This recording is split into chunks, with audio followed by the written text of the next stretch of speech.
Hello everybody, welcome to my DP helping channel. আজকে discuss করব West Bengal police SI constable GK practice set, এছাড়া আসন্ন যে আবগারি মেন্স এবং তোমাদের ক্যালকাটা পুলিশ যে সার্জেন্ট এক্সাম আছে সেই এক্সামগুলোতে তোমাদের এই প্র্যাকটিস সেটগুলো খুবই কাজে লাগবে। পুলিশ পরীক্ষার জন্য বাছাই করা প্রশ্ন উত্তর নিয়ে আলোচনা করছি, তার সাথে গুরুত্বপূর্ণ এক্সট্রা ইনফরমেশান তোমাদেরকে দেওয়া হচ্ছে প্রত্যেকটা কোশ্চেনের সাথে, যেগুলো তোমাদের এক্সামে অনেকটাই হেল্পফুল করবে। এটা 45 নম্বর সেট, এর আগে 44খানা সেট হয়ে গেছে। যারা দেখোনি, আমি ডেসক্রিপশন বক্সের লিঙ্ক দিচ্ছি বা তোমরা প্লে লিস্টে গিয়ে চেক করো। সেটগুলো অবশ্যই তোমরা প্র্যাকটিস করো, আশা করি তোমাদের এক্সামে অনেকটাই হেল্পফুল হবে। পশ্চিমবঙ্গ পুলিশের সেরা প্রস্তুতি নিতে এই প্র্যাকটিস সেটগুলো তোমরা অবশ্যই প্র্যাকটিস করবে। এবং তার সাথে লুসিয়েন্টে তোমাদের ক্লাস করানো হচ্ছে, বাংলা ভার্সানে লুসিয়েন্টের ক্লাস তোমাদের করানো হচ্ছে, সেই লুসিয়েন্টের ক্লাসগুলো তোমরা করো, আশা করি তোমাদের এক্সামে অনেকটাই হেল্পফুল হবে। বোঝা গেল? চলো শুরু করা যাক। আজকে 45 নম্বর সেটে প্রথম প্রশ্ন আমরা দেখে নেব। টোকিও অলিম্পিক 2020-তে রেসলিংয়ে জয়ী কে?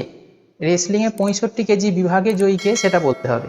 অপশানগুলো দেখো, রবি কুমার দহিয়া, বজরং পুনিয়া, নীরজ চোপড়া নাকি এরিক লেমিন। টোকিও অলিম্পিকে 2020-তে 65 কেজি বিভাগে রেসলিংয়ে জয়ী হয়েছেন বজরং পুনিয়া। মোস্ট ইম্পর্টেন্ট একটা প্রশ্ন, এটা অপশান 2 হচ্ছে কারেক্ট আনসার। এই টোকিও অলিম্পিক থেকে তোমাদের এক্সামে একটা প্রশ্ন অবশ্যই থাকবে। এক্সট্রা ইনফরমেশান আমরা দেখে নেব। নীরজ চোপড়া হচ্ছে হরিয়ানার বাসিন্দা। ইনি 2020 টোকিও অলিম্পিকে জ্যাভলিন থ্রো করেছেন, সেখানে সোনা জিতেছেন। ওকে, আগের দিন তোমাদের নীরজ চোপড়া সম্পর্কে ডিটেলসে দিয়েছি, ঠিক আগের ভিডিওটা 44 নম্বর সেটের ভিডিওতে, তোমরা সেখানে গিয়ে অবশ্যই নীরজ চোপড়া সম্পর্কে দেখে নেবে। নেক্সট দেখো, রবি কুমার দহিয়া, ইনি হচ্ছে হরিয়ানার বাসিন্দা। ইনি রেসলিং করেছেন 2020 অলিম্পিকে 57 কেজি বিভাগে এবং রূপও জিতেছেন। মীরাবাই চানু, ইনি মণিপুরের বাসিন্দা। 2020 অলিম্পিকে ওয়েট লিফটিং করেছেন 49 কেজি বিভাগে এবং রূপও জিতেছেন। পিভি সিন্ধু অন্ধ্রপ্রদেশের বাসিন্দা। ইনি মহিলা সিঙ্গেলস ব্যাডমিন্টন খেলেছেন 2020 টোকিও অলিম্পিকে, ইনি ব্রোঞ্জ জিতেছেন।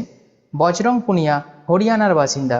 ইনি 65 কেজি বিভাগে রেসলিং করে ব্রোঞ্জ জিতেছেন। এগুলো কিন্তু মোস্ট ইম্পর্টেন্ট, তোমাদের কে কোথাকার বাসিন্দা এবং কোন খেলা খেলে অলিম্পিকে কোন পুরস্কার জিতেছে, এইগুলো থেকে তোমাদের একটা প্রশ্ন অবশ্যই তোমরা এক্সামে দেখতে পাবে। চলো পরবর্তী প্রশ্নে আমরা যাব। 2 নম্বর প্রশ্ন দেখো, একটা কম্পিউটার রিলেটেড প্রশ্ন। নিচের কোনটি সাধারণ কম্পিউটার বা ল্যাপটপে পাওয়া যায় না? 4টে অপশান দিয়েছে দেখো, টার্ন কি, অল্ট কি, ডেল্ট কি না শিফট কি। এই 4টে অপশানের মধ্যে কোন কিটা তোমাদের ল্যাপটপে বা কম্পিউটারে সাধারণত পাওয়া যায় না? এটা হবে টার্ন কি। অপশান 1 হচ্ছে রাইট অ্যান্সার। এই টার্ন কিটা কি না, টার্ন কি একটি সম্পূর্ণ পণ্য বা পরিষেবার বিধান জড়িত একটা কি, যা অবিলম্ব ব্যবহার জন্য প্রস্তুত করা হয়। এটা মানে পণ্য পরিষেবার জন্য, এটা কম্পিউটারে কোনো কি হিসাবে ব্যবহার করা হয় না। এটা অল্ট কি কম্পিউটারে আছে, ডেল কি এবং শিফট কি এগুলো সব আছে, বোঝা গেল, কিন্তু টার্ন কিটা নেই। পরবর্তী প্রশ্নে আমরা যাব। 3 নম্বর প্রশ্ন কি বলছে দেখো, ইউরোপা কোন গ্রহের উপগ্রহ? মোস্ট ইম্পর্টেন্ট, বৃহস্পতি, শনি, ইউরেনাস নাকি নেপচুন। ইউরোপা হচ্ছে বৃহস্পতি গ্রহের উপগ্রহ। অপশান 1 হচ্ছে রাইট অ্যান্সার। এক্সট্রা ইনফরমেশানগুলো দেখবে, এক্সট্রা ইনফরমেশানগুলো তোমাদের এক্সামে অনেকটাই হেল্প করবে। যেমন বৃহস্পতি গ্রহের সূর্য পরিক্রমণের সময় কত?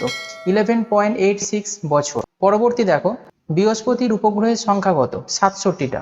সবচেয়ে বেশি উপগ্রহ কার আছে না বৃহস্পতি গ্রহেরই আছে, এটা কিন্তু জেনে রাখবে। কটা আছে? 67টা। বৃহত্তম গ্রহ কাকে বলা হয়? বৃহস্পতিকে বলা হয়।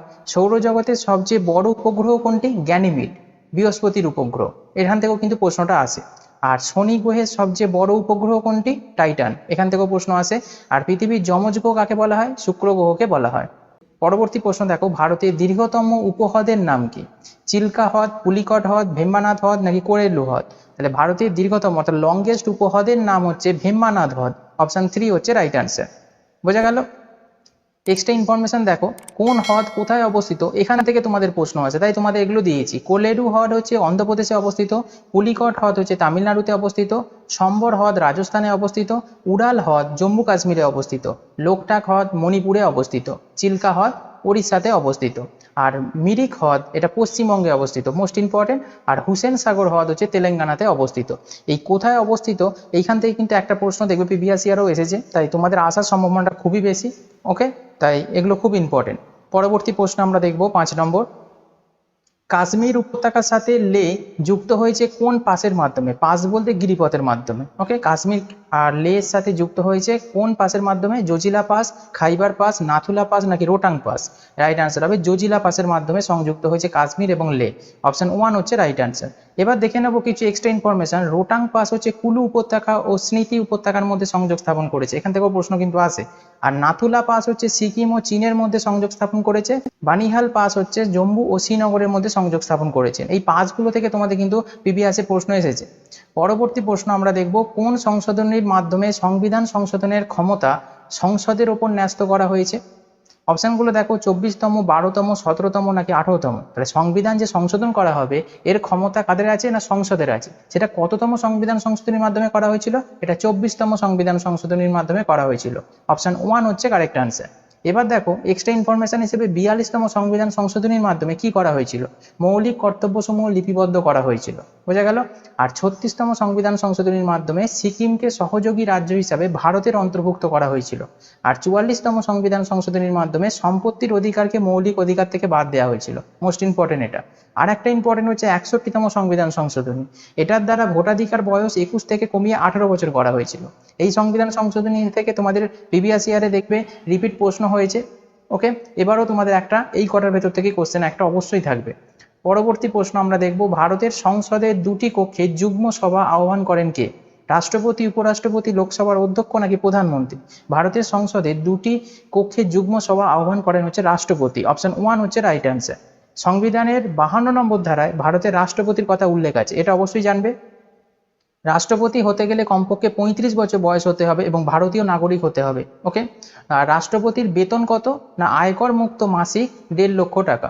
আর একটা ইনফরমেশন দেখো, রাষ্ট্রপতি যে ইমপিচমেন্ট পদ্ধতি, ওকে, এইটা কোন আর্টিকেলে বর্ণনা করা আছে? এটা আর্টিকেল 61-এ বর্ণনা করা আছে। এইটা কিন্তু মোস্ট ইম্পর্টেন্ট। পরবর্তী প্রশ্ন আমরা দেখব, কাকোরি ষড়যন্ত্র মামলার মূল অভিযুক্ত কে ছিলেন? ভগৎ সিং, বসন্ত বিশ্বাস, রাসবিহারী বসু নাকি রামপ্রসাদ বিসমিল? কাকোরি ষড়যন্ত্র মামলার মূল অভিযুক্ত আছেন রামপ্রসাদ বিসমিল। অপশন 4 হচ্ছে রাইট আনসার। এই কাকোরি ষড়যন্ত্র মামলাটা হয়েছিল 1925 সালের 9ই আগস্ট। ডেটটা, সালটা মনে রাখবে। আর লখনৌয়ের নিকটবর্তী একটা গ্রাম আছে যেটা কাকোরি নামে পরিচিত, সেই গ্রামেতে এই কাকোরি ষড়যন্ত্র মামলাটা হয়েছিল। হিন্দুস্তান রিপাবলিক অ্যাসোসিয়েশন এই ডাকাতির আয়োজনটা করেছিল। মানে কাকোরি ষড়যন্ত্র মামলাটা একটা ট্রেন ডাকাতি, বোঝা গেছে। এই কাকোরি ষড়যন্ত্র মামলার সাথে যুক্ত কারা ছিলেন? এখান থেকেও প্রশ্ন আসে। রামপ্রসাদ বিসমিল তো ছিলেন, এছাড়া ছিলেন আশফাকুল্লাহ খান এবং রওশন সিংকে কাকোরি ষড়যন্ত্র মামলার সাথে যুক্ত ছিল এবং তাদেরকে 1925 সালে ফাঁসিও দেওয়া হয়েছিল, বোঝা গেছে। চলো পরবর্তী প্রশ্ন আমরা দেখব, সাইমন কমিশন কত সালে গঠিত হয়? মোস্ট ইম্পর্টেন্ট প্রশ্ন। 1925, 1928, 1927 নাকি 1935? সাইমন কমিশন গঠিত হয় 1987। অপশন 3 হচ্ছে রাইট অ্যান্সার।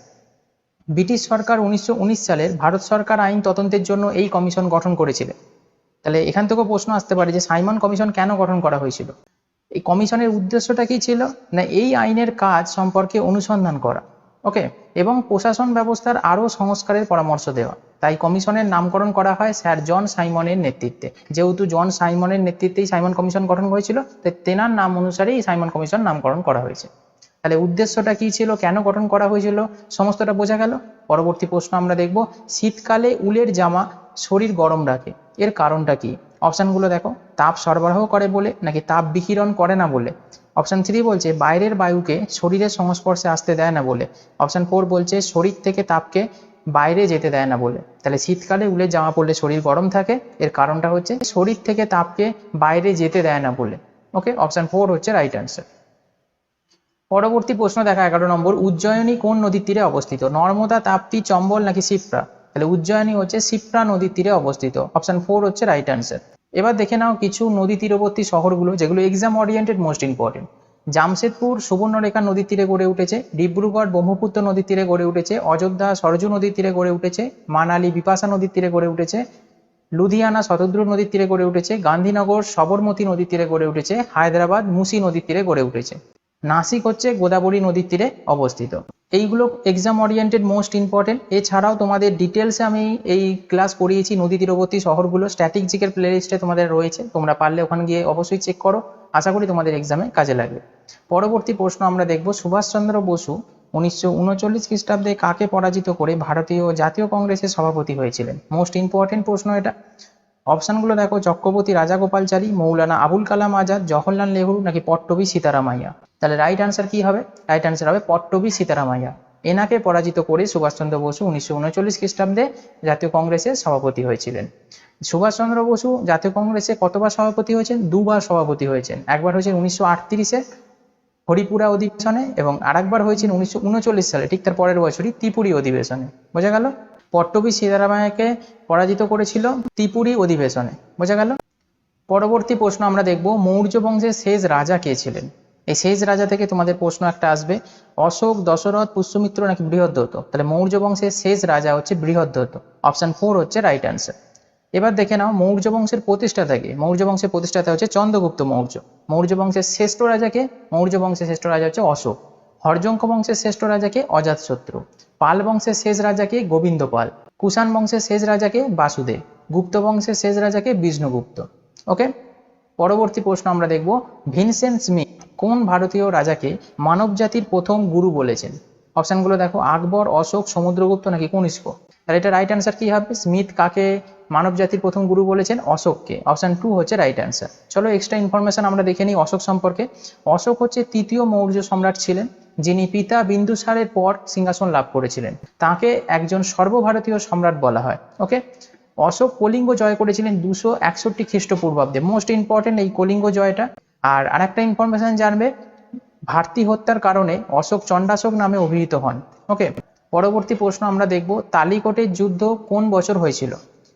অপশনগুলো দেখো, 1565, 1556, 1571 নাকি 1581? তাহলে তালিকটের যুদ্ধ হয়েছিল 1565-তে। অপশন 1 হচ্ছে রাইট অ্যান্সার। তালিকটের যুদ্ধ হয়েছিল কাদের মধ্যে? না বিজয়নগর সাম্রাজ্য এবং দাক্ষিণাত্য সুলতানিদের একটি জোটের মধ্যে এই যুদ্ধটা হয়েছিল। এটা কিন্তু অবশ্যই জানবে। কত সালে হয়েছিল? 1565-তে, এটা আমরা জানলাম, কিন্তু ডেটটাও তোমরা জানবে 26শে জানুয়ারি। আর এর ফলাফল কি হয়েছিল? না ডেকান সুলতানদের জোটের বিজয় হয়েছিল আর বিজয়নগর সাম্রাজ্যের সম্পূর্ণ পতন হয়েছিল। এটা অবশ্যই জানবে, বিজয়নগর সাম্রাজ্যের পতন হয়েছিল এই তালিকটের যুদ্ধের মাধ্যমে। এটা কিন্তু মোস্ট ইম্পর্টেন্ট। পরবর্তী প্রশ্ন আমরা দেখব 16 নম্বর, বাংলায় 76-এর মন্বন্তরের সময় গভর্নর কে ছিলেন? Most important. অপশনগুলো দেখো, Lord Clive, Henry Vansittart, Lord Cartier নাকি ওয়ারেন হেস্টিং? তাহলে বাংলায় 76-এর মন্বন্তরের সময় গভর্নর কে ছিলেন? রাইট অ্যান্সার হবে লর্ড কার্টিয়ার। অপশন 3 হচ্ছে রাইট অ্যান্সার। অনেকে ভুল করে লর্ড ক্লাইভ আনসার করবে, কিন্তু লর্ড ক্লাইভ নন, এটা রাইট অ্যান্সার হবে লর্ড কার্টিয়ার। ওকে, 76-এর মন্বন্তরের সময় ভারতের গভর্নর ছিলেন হচ্ছেন লর্ড ক্লাইভ এবং বাংলার গভর্নর ছিলেন কার্টিয়ার। এই ইনফরমেশনটা অবশ্যই ভালো করে জানবে। ভারতের গভর্নর ছিলেন লর্ড ক্লাইভ, বাংলার গভর্নর ছিলেন কার্টিয়ার। বোঝা গেছে? কিন্তু প্রশ্নটা যেহেতু বাংলার আছে তাই রাইট অ্যান্সার হবে লর্ড কার্টিয়ার। বোঝা গেল? 76-এর মন্বন্তর হয়েছিল ইংরাজি 1770 খ্রিস্টাব্দে। 1765 খ্রিস্টাব্দে বাংলায় দ্বৈত শাসন ব্যবস্থা প্রবর্তন করেছিলেন লর্ড ক্লাইভ, আর শ্বেতাঙ্গ বিদ্রোহ হয়েছিল এই লর্ড ক্লাইভের সময়। তাই লর্ড ক্লাইভের সময়কারে কি কি ইম্পর্টেন্ট সেটা আমি দিয়ে দিয়েছি। বোঝা গেল? পরবর্তী প্রশ্ন আমরা দেখব, বাংলায় ইংরেজ কোম্পানি রাজস্ব নীতির প্রতিবাদে প্রথম কোন বিদ্রোহ হয়েছিল? অপশনগুলো দেখো, সন্ন্যাসী ও ফকির বিদ্রোহ, সাঁওতাল বিদ্রোহ, সিপাহী বিদ্রোহ নাকি ওয়াহাবি আন্দোলন? তাহলে বাংলায় যে ইংরেজ কোম্পানির রাজস্ব নীতির প্রতিবাদে যে বিদ্রোহ হয়েছিল সেটা হচ্ছে সন্ন্যাসী ও ফকির বিদ্রোহ। অপশন 1 হচ্ছে রাইট অ্যান্সার। মোগল সাম্রাজ্যের অবসান হয় সন্ন্যাসী বিদ্রোহের পর, এটা জেনে রাখবে। সন্ন্যাসী বিদ্রোহ হয়েছিল 1760 থেকে 1800 খ্রিস্টাব্দ পর্যন্ত। সন্ন্যাসী বিদ্রোহ আন্দোলনের নেতা কারা ছিলেন? ভবানী পাঠক এবং দেবী চৌধুরানী। বোঝা গেছে? পরবর্তী প্রশ্ন আমরা দেখব 18 নম্বর প্রশ্ন, সংবিধানের কোন সংশোধনীতে ভোটাধিকার বয়স 21 থেকে কমিয়ে 18 করা হয়েছে? এটা রাইট অ্যান্সার হবে 61তম সংবিধান সংশোধনী। পরবর্তী প্রশ্ন দেখো 19 নম্বর, 36 চৌরঙ্গী লেন চলচ্চিত্রের পরিচালককে? এরকম ধরনের প্রশ্ন তোমাদের বেশি ইম্পর্টেন্ট হচ্ছে আবগারি মেন্স যাদের এক্সাম আছে তাদের জন্য। তাহলে 36 চৌরঙ্গী লেন চলচ্চিত্রের পরিচালককে বলতে হবে? গৌতম ঘোষ, অপর্ণা সেন, তপন সিনহা নাকি গোপাল ভট্টাচার্য? রাইট অ্যান্সার হবে অপর্ণা সেন। অপশন 2 হচ্ছে রাইট অ্যান্সার। পরবর্তী প্রশ্ন দেখো, অশ্বক্ষুরাকৃতি হ্রদ নদীর কোন অবস্থানে পাওয়া যায়? উচ্চভাগে, নিম্নভাগে, মধ্যভাগে নাকি উপরিউক্ত কোনোটিই নয়? তাহলে অশ্বক্ষুরাকৃতি হ্রদ দেখতে পাওয়া যায় নদীর নিম্নভাগে। ওকে, অপশন 2 হচ্ছে রাইট অ্যান্সার। অশ্বক্ষুরাকৃতি হ্রদের পাশে ছবিটা তোমাদেরকে আমি দিয়েছি, তোমরা দেখলে বুঝতে পারবে। নদী যখন প্রবাহিত হয়, নদী প্রবাহিত যখন হয়ে চলছে, উচ্চভাগে এর ক্ষমতা বেশি থাকে কিন্তু নিম্নভাগের ক্ষমতা অনেকটাই কমে যায়। তাই নিম্নবর্তী অঞ্চলে যখন ক্ষমতা কমে যায় তখন শক্ত শিলাকে ক্ষয়ীভূত করে নদী আর সামনের দিকে এগিয়ে চলতে পারে না। তখন কি হয়? পার্শ্ববর্তী নরম শিলা দ্বারা নদী কি হয়? বেঁকে যায়। বেঁকে প্রবাহিত হয়, যেখানটা দিয়ে শিলাটা নরম পায়। এরকমভাবে চলতে চলতে যখন এই অংশগুলো যখন ক্ষয়ীভূত হয়, ক্ষয়ীভূত হতে হতে এরকমভাবে জুড়ে যায়, দুটো অংশ জুড়ে যায়। এবার কিছুদিন এই জায়গায় জুড়ে যাওয়ার ফলে কি হয় না, নদীটা এখান দিয়ে সোজা বয়ে চলে, এই অংশটা দিয়ে আর নদীটা বয়ে চলে না। তখন কি হয়, এই অংশটা বুঝে যায়, নদী তখন এরকম সোজাভাবে প্রবাহিত হতে থাকে, তখন এই অংশটা এইটা থেকে বিচ্ছিন্ন হয়ে যায়। আর যে অংশটা পুড়ে থাকে এটা দেখতে অনেকটা ঘোড়ার খুরের মতো বলে এটাকে বলা হয় অশ্বক্ষুরাকৃতি হয়। বোঝা গেল? চলো পরবর্তী প্রশ্ন আমরা দেখব। হিমালয়ের নিচ কোন জাতীয় শিলা? পাললিক শিলা, রূপান্তরিত শিলা, আগ্নেয় শিলা নাকি প্রবাল? তাহলে হিমালয়ের নিচ এটা একটা পাললিক শিলা, অপশন 1 হচ্ছে রাইট অ্যান্সার। গ্রানাইটের রূপান্তরিত রূপ হচ্ছে নিচ, এটাও কিন্তু জেনে রাখবে। পরবর্তী প্রশ্ন আমরা দেখব, ব্লু হাউস কোন দেশের রাষ্ট্রপতি বাসভবন? রাশিয়া, বাংলাদেশ, উত্তর কোরিয়া, দক্ষিণ কোরিয়া? তাহলে ব্লু হাউস হচ্ছে দক্ষিণ কোরিয়া রাষ্ট্রপতির বাসভবনকে বলা হয়, অপশন 4 হচ্ছে রাইট অ্যান্সার। হোয়াইট হাউস কাকে বলা হয় না, মার্কিন রাষ্ট্রপতির সরকারি বাসভবনকে বলা হয় হোয়াইট হাউস, এটা জানবে। আর বঙ্গভবন বলা হয় ঢাকা শহরের বাংলাদেশের রাষ্ট্রপতি সরকারি বাসভবনকে। ওকে, পরবর্তী প্রশ্ন আমরা দেখব, সমুদ্র তট বরাবর পৃথিবী পৃষ্ঠের গড় বায়ুর চাপ কত?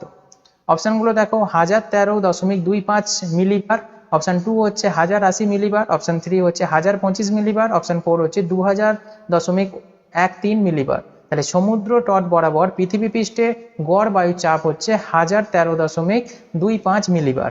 ওকে, অপশন 1 হচ্ছে রাইট অ্যান্সার। পরবর্তী প্রশ্ন আমরা দেখব, সংবিধান সভার সভাপতি কে ছিলেন? রাজা গোপালচারী, রাজেন্দ্র প্রসাদ, জওহরলাল নেহরু, বি.আর. আম্বেদকর? সংবিধান সভার সভাপতি ছিলেন রাজেন্দ্র প্রসাদ, অপশন 2 হচ্ছে রাইট অ্যান্সার। 1946 সালের 11ই ডিসেম্বর ডক্টর রাজেন্দ্র প্রসাদ গণপরিষদের স্থায়ী চেয়ারম্যান হিসেবে নির্বাচিত হন, এটা কিন্তু অবশ্যই ইম্পর্টেন্ট। আর একটা ইম্পর্টেন্ট দেখো, 1947 সালে 29শে আগস্ট খসড়া কমিটির সভাপতি ছিলেন হচ্ছেন ডক্টর বি.আর. আম্বেদকর। ওকে, পরবর্তী প্রশ্ন আমরা দেখব, গরিবি হটাও স্লোগানটি কোন পঞ্চবার্ষিকী পরিকল্পনার সাথে যুক্ত? তৃতীয় পরিকল্পনা, চতুর্থ পরিকল্পনা, পঞ্চম পরিকল্পনা নাকি দ্বিতীয় পরিকল্পনা? রাইট অ্যান্সার হবে পঞ্চম পরিকল্পনার সাথে যুক্ত এই গরিবি হটাও স্লোগানটি। গরিবি হটাও স্লোগানটি 1971 সালের নির্বাচনে শ্রীমতী ইন্দিরা গান্ধী প্রথম উদ্ভাবন করেছিলেন। বোঝা গেল? পরবর্তী প্রশ্ন আমরা দেখব, ভারতের প্রাচীনতম সভ্যতা কোনটি? সিন্ধু, হরপ্পা, মেহেরগড় নাকি বৈদিক?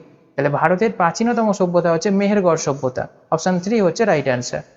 বেলুচিস্তানের কাচ্চি সমভূমিতে মেহেরগড় সভ্যতার যে নিদর্শন সেটা আবিষ্কৃত হয়েছে। আর মেহেরগড় সভ্যতা কে আবিষ্কার করেছেন? জাঁ ফাঁসোয়া জারিজ। ওকে, পরবর্তী প্রশ্ন আমরা দেখব, ভারতের প্রথম কোন রাজ্য ইন্টারনেটকে মৌলিক অধিকার হিসাবে স্বীকৃতি দিয়েছে? কর্ণাটক, কেরল, তেলেঙ্গানা নাকি গোয়া? এটা একটা কারেন্ট অ্যাফেয়ার্সের মধ্যে খুব ইম্পর্টেন্ট প্রশ্ন, রাইট অ্যান্সার হবে কেরল। ওকে, অপশন 2 হচ্ছে রাইট অ্যান্সার। কেরলের গভর্নর কে আছেন বর্তমানে? আরিফ মোহাম্মদ খান। কেরলের রাজধানী কোথায়? তিরুবনন্তপুরম। আর কেরলের মুখ্যমন্ত্রী কে আছেন বর্তমানে? পিনারাই বিজয়ন। অবশ্যই এগুলো জানবে। পরবর্তী প্রশ্ন আমরা দেখব, পণ্যম মালেশ্বরী কিসের সাথে যুক্ত? খুব ইম্পর্টেন্ট। সাঁতার, ভারোত্তোলক, টেবিল টেনিস নাকি হকি? রাইট অ্যান্সার হবে ভারোত্তোলক, অপশন 2 হচ্ছে রাইট অ্যান্সার। খুব ইম্পর্টেন্ট প্রশ্ন। এই কন্নম মালেশ্বরী যিনি আছেন ইনি প্রথম ভারতীয় মহিলা যিনি অলিম্পিকে পদক জিতেছিলেন, এটা জানবে। আর একটা ইনফরমেশন জানবে, 1995 সালে তিনি ভারতের সর্বোচ্চ ক্রীড়া সম্মান মেজর ধ্যানচাঁদ পুরস্কার খেলরত্ন পেয়েছিলেন এবং 1999 সালে বেসামরিক পদ্মশ্রী পুরস্কারও তিনি লাভ করেছিলেন। এটা কিন্তু খুব ইম্পর্টেন্ট, এইগুলো থেকে প্রিভিয়াসে অনেক এক্সামই প্রশ্ন এসেছে, তাই তোমাদের জন্য এটা খুব ইম্পর্টেন্ট। আর এনার জন্ম কোথায়? অন্ধ্রপ্রদেশের শ্রীকাকুলামে। ওকে, পরবর্তী প্রশ্ন আমরা দেখব, মায়োপিয়াতে নিম্নলিখিত কোন ঘটনাটি ঘটে থাকে? অপশানগুলো দেখো, দূরের দৃষ্টি ব্যাহত হয় কিন্তু কাছের দৃষ্টি ঠিক থাকে। অপশান 2 বলছে দূরের দৃষ্টি ঠিক থাকে কিন্তু কাছের দৃষ্টি ব্যাহত হয়। অপশান 3 বলছে দূর এবং কাছের উভয় দৃষ্টি ব্যাহত হয়। অপশান 4 বলছে বস্তুর ঝাপসা প্রতিবিম্ব দেখা যায়। তাহলে মায়োপিয়াতে কি ঘটে না, দূরের দৃষ্টি ব্যাহত হয় কিন্তু কাছের দৃষ্টি ঠিক থাকে। বোঝা গেছে? অপশান 2 হচ্ছে রাইট অ্যান্সার।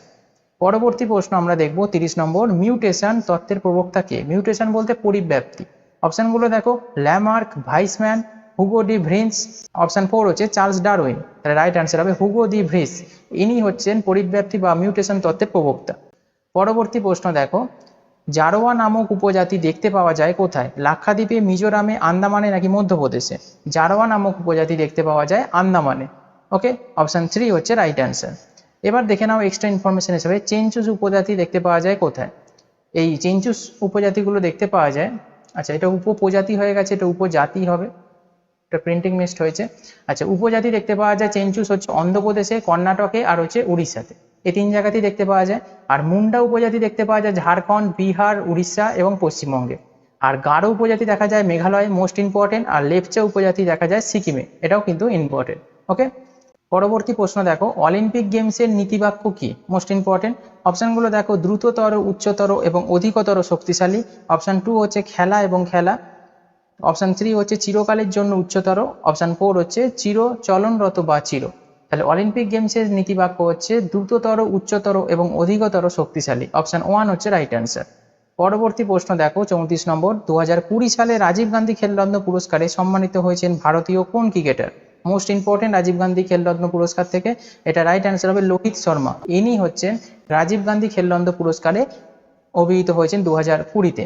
এক্সট্রা ইনফরমেশন হিসেবে আমরা দেখে নেব রাজীব গান্ধী খেলরত্ন পুরস্কার কারা পেয়েছে। 2020 প্যারাঅলিম্পিক হাই জাম্পে পেয়েছেন মরিয়াপ্পান থাঙ্গাভেলু। 2020 রাজীব গান্ধী খেলরত্ন পুরস্কার টেবিল টেনিসে পেয়েছেন মানিকা বাত্রা, এটা কিন্তু জানবে। 2020-তে কুস্তিতে রাজীব গান্ধী পুরস্কার পেয়েছেন ভিনেস ফোগাট। আর 2020-তে হকি বিভাগের, মহিলা হকি বিভাগে রানী রামপাল পেয়েছেন রাজীব গান্ধী পুরস্কার। এগুলো কিন্তু মোস্ট ইম্পর্টেন্ট এক্সামের জন্য, বোঝা গেল। পরবর্তী প্রশ্ন আমরা দেখব, সূর্য থেকে পৃথিবীতে তাপ সঞ্চালন হয় যার মাধ্যমে? পরিবহন, পরিচলন, বিকিরণ নাকি প্রতিসরণ? তাহলে সূর্য থেকে পৃথিবীতে যে তাপ আসে বা সঞ্চালন হয়, এটা হয় বিকিরণের মাধ্যমে। অপশন 3 হচ্ছে রাইট অ্যান্সার। পরবর্তী প্রশ্ন দেখো, রত্নাবলী রচয়িতাকে? কালিদাস, হর্ষবর্ধন, হরিসেন নাকি ভারবী? রত্নাবলী রচয়িতা হচ্ছেন হর্ষবর্ধন। অপশন 2 হচ্ছে রাইট অ্যান্সার। রত্নাবলী সংস্কৃতে রচিত একটি নাটক, এটা জানবে। এছাড়া হর্ষবর্ধন লিখেছেন কোনগুলো? নাগানন্দ, প্রিয়দর্শিকা, এই নাটকগুলো। ওকে, পরবর্তী প্রশ্ন দেখো, 37 নম্বর, রানা প্রতাপের রাজপুত রাজবংশ ছিল কোথায়? Most important. অপশনগুলো দেখো, সোলাঙ্কি, কাছোয়া, সিসোদিয়া নাকি পরামর? তাহলে রানা প্রতাপের রাজপুত রাজবংশ ছিল হচ্ছে সিসোদিয়াতে। অপশন 3 হচ্ছে রাইট অ্যান্সার। 1776 সালে হলদিঘাটের যুদ্ধে রানা প্রতাপ মুঘলদের কাছে পরাজিত হয়েছিলেন, এটাও কিন্তু জেনে রাখবে। এগুলো কিন্তু এক্সাম ওরিয়েন্টেড। এক্সট্রা ইনফরমেশনগুলো তোমাদের জন্য খুবই গুরুত্বপূর্ণ হবে এক্সামের জন্য। আজকে তাহলে 37টা প্রশ্ন তোমাদের কেমন লাগলো অবশ্যই কমেন্ট করে জানাবে। ভালো লাগলে একটা লাইক করবে, বন্ধুদের সাথে শেয়ার করবে। চ্যানেলে নতুন হলে চ্যানেলটিকে অবশ্যই সাবস্ক্রাইব করে পাশে থাকা নোটিফিকেশন বেলটি অন করে রাখবে। নেক্সট ভিডিও দিলে সবার আগে নোটিফিকেশন তোমার কাছে পৌঁছাবে। Thank you, thanks for watching this video.